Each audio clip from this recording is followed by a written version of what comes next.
Chapter 17. It is the child. The next afternoon, 3 members of the large family sat in the Indian gentleman's library, doing their best to cheer him up. They had been allowed to come in to perform this office because he had specially invited them. He had been living in a state of suspense for some time, and today he was waiting for a certain event very anxiously. This event was the return of Mr. Carmichael from Moscow. His stay there had been prolonged from week to week. On his first arrival there, he had not been able satisfactorily to trace the family he had gone in search of. When he felt at last sure that he had found them and had gone to their house, he had been told that they were absent on a journey. His efforts to reach them had been unavailing, so he had decided to remain in Moscow until their return. Mr. Carrisford sat in his reclining chair, and Janet sat on the floor beside him. He was very fond of Janet. Nora had found a footstool, and Donald was astride the tiger's head which ornamented the rug made of the animal's skin. It must be owned that he was riding it rather violently. "Don't cheer up so loud, Donald," Janet said. "When you come to cheer an ill person up, you don't cheer him up at the top of your voice."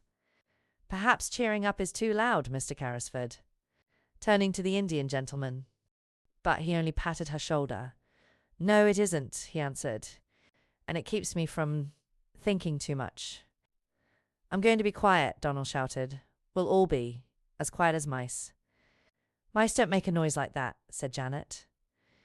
Donald made a bridle of his handkerchief and bounced up and down on the tiger's head. "A whole lot of mice might," he said cheerfully. Sand mice might." "I don't believe 50,000 mice would," said Janet severely, "and we have to be as quiet as one mouse." Mr. Carrisford laughed and patted her shoulder again. "Papa won't be very long now," she said. "May we talk? About the lost little girl?" "I don't think I could talk much about anything else just now," the Indian gentleman answered, knitting his forehead with a tired look. "We like her so much," said Nora. "We call her the little unfairy princess." "Why?" the Indian gentleman inquired. "Because the fancies of the large family always made him forget things, eh?" "Little." It was Janet who answered. "It is because, though she is not exactly a fairy, she will be so rich when she is found that she will be like a princess in a fairy tale. We called her the fairy princess at first, but it didn't quite suit." "Is it true," said Nora, "that her papa gave all his money to a friend to put in a mine that had diamonds in it, and then the friend thought he had lost it all and ran away because he felt as if he was a robber? But he wasn't really, you know," put in Janet hastily. The Indian gentleman took hold of her hand quickly. "No, he wasn't really," he said. "I am sorry for the friend," Janet said. "I can't help it. He didn't mean to do it, and it would break his heart." "I am sure it would break his heart. You are an understanding little woman, Janet," the Indian gentleman said, and he held her hand close. "Did you tell Mr. Carrisford?" Donald shouted again. "About the little girl, who isn't Abigail? Did you tell him she has new nice clothes? PR apps she's been found by somebody when she was lost." "There's a cab," exclaimed Janet. "It's stopping before the door. It is Papa. They all ran to the windows to look out." "Yes, it's Papa," Donald proclaimed. "But there is no little girl." All 3 of them incontinently fled from the room and tumbled into the hall. It was in this way they always welcomed their father. They were to be heard jumping up and down, clapping their hands, and being caught up and kissed. Mr. Carrisford made an effort to rise and sank back. Again, "It is no use," he said. "What a wreck I am!" Mr. Carmichael's voice approached the door. "No, children," he was saying. "You may come in after I have talked to Mr. Carrisford. Go and play with Ramdas." Then the door opened and he came in. He looked rosier than ever and brought an atmosphere of freshness and health with him. But his eyes were disappointed and anxious as they met the invalid's look of eager question, even as they grasped each other's hands. "What news?" Mr. Carrisford asked. "The child the Russian people adopted." "She is not the child we are looking for," was Mr. Carmichael's answer. "She is much younger than Captain Crew's little girl. Her name is Emily Carew. I have seen and talked to her. The Russians were able to give me every detail." How wearied and miserable the Indian gentleman looked His hand dropped from Mr. Carmichael's. Then the search has to be begun over again, he said. That is all. Please sit down. Mr. Carmichael took a seat. Somehow, he had gradually grown fond of this unhappy man. He was himself so well and happy, and so surrounded by cheerfulness and love, that desolation and broken health seemed pitifully unbearable things. If there had been the sound of just one gay little high-pitched voice in the house, it would have been so much less forlorn. And that a man should be compelled to carry about in his breast the thought that he had seemed to wrong and desert a child was not a thing one could face. Come, come, he said in his cheery voice. We'll find her yet. We must begin at once. No time must be lost, Mr. Carrisford fretted. Have you any new suggestion to make, any whatsoever? Mr. Carmichael felt rather restless, and he rose and began to pace the room with a thoughtful, though uncertain face. Well, perhaps, he said. I don't know what it may be worth. The fact is, an idea occurred to me as I was thinking the thing over in the train on the journey from Dover. What was it? If she is alive, she is somewhere. Yes, she is somewhere. We have searched the schools in Paris. Let us give up Paris and begin in London. That was my idea, to search London. There are schools enough in London, said Mr. Carrisford. Then he slightly started, roused by a recollection. By the way, there is one next door. Then we will begin there. We cannot begin nearer than next door. No, said Carrisford. There is a child there who interests me. But she is not a pupil. And she is a little dark, forlorn creature, as unlike poor Crewe as a child could be. Perhaps the magic was at work again at that very moment. The beautiful magic. It really seemed as if it might be so.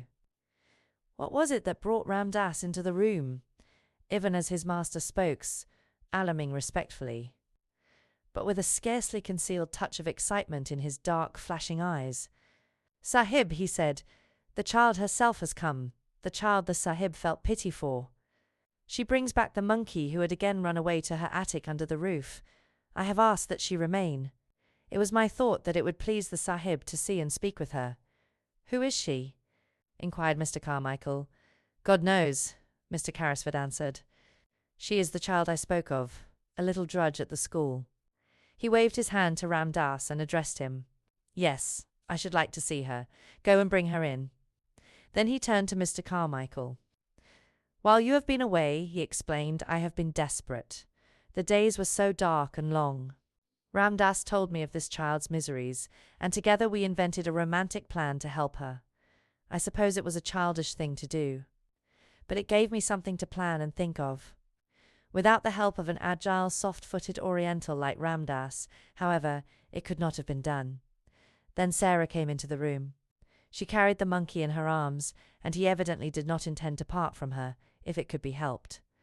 He was clinging to her and chattering, and the interesting excitement of finding herself in the Indian gentleman's room had brought a flush to Sarah's cheeks. Your monkey ran away again, she said in her pretty voice. He came to my garret window last night, and I took him in because it was so cold. I would have brought him back if it had not been so late. I knew you were ill, and might not like to be disturbed. The Indian gentleman's hollow eyes dwelt on her with curious interest. That was very thoughtful of you, he said. Sarah looked toward Ram Dass, who stood near the door. Shall I give him to the Lascar? She asked. How do you know he is a Lascar? Said the Indian gentleman, smiling a little. Oh, I know Lascars, Sarah said, handing over the reluke. Tongue monkey. I was born in India. The Indian gentleman sat upright so suddenly, and with such a change of expression, that she was for a moment quite startled. You were born in India, he exclaimed. Were you? Come here. And he held out his hand. Sarah went to him and laid her hand in his, as he seemed to want to take it. She stood still, and her green-grey eyes met his wonderingly. Something seemed to be the matter with him. You live next door? He demanded. Yes, I live at Miss Minchin's seminary.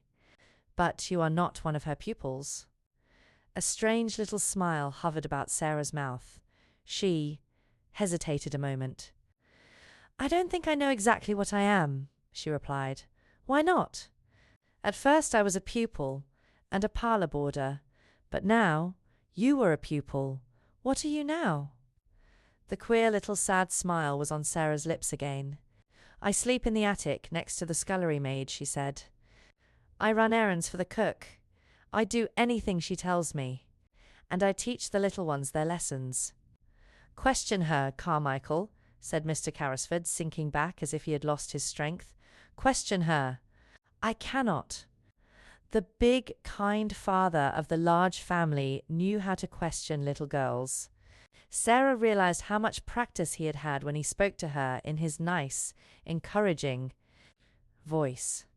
What do you mean by at first, my child? He inquired. When I was first taken there by my papa. Where is your papa? He died, said Sarah very quietly. He lost all his money. Of me or to pay Miss Minchin, and there was none left for me. There was no one to take care. Carmichael! Carmichael! The Indian gentleman cried out loudly. We must not frighten her, Mr. Carmichael said, aside to him in a quick, low voice. And he added aloud to Sarah, So you were sent up into the attic and made into a little drudge. That was about it, wasn't it? There was no one to take care of me, said Sarah. There was no money. I belonged to nobody. How did your father lose his money? The Indian gentleman broke in breathlessly. He did not lose it himself, Sarah answered, wondering still more each moment. He had a friend he was very fond of. He was very fond of him. It was his friend who took his money. He trusted his friend too much. The Indian gentleman's breath came more quickly. The friend might have meant to do no harm, he said. It might have happened through a mistake.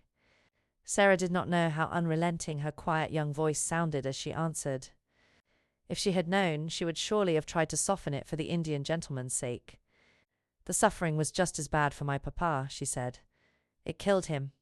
What was your father's name? The Indian gentleman said. Tell me. His name was Ralph Crewe, Sarah answered, feeling startled. Captain Crewe. He died in India. The haggard face contracted, and Ramdas sprang too. His master sighed. Carmichael, the invalid gasped. It is the child. The child. For a moment, Sarah thought he was going to die. Ramdas poured out drops from a bottle and held them to his lips. Sarah stood near, trembling a little. She looked in a bewildered way at Mr. Carmichael. What child am I? She faltered. He was your father's friend, Mr. Carmichael answered her. Don't be frightened. We have been looking for you for 2 years. Sarah put her hand up to her forehead, and her mouth trembled. She spoke as if she were in a dream. And I was at Miss Minchin's all the while, she half whispered, just on the other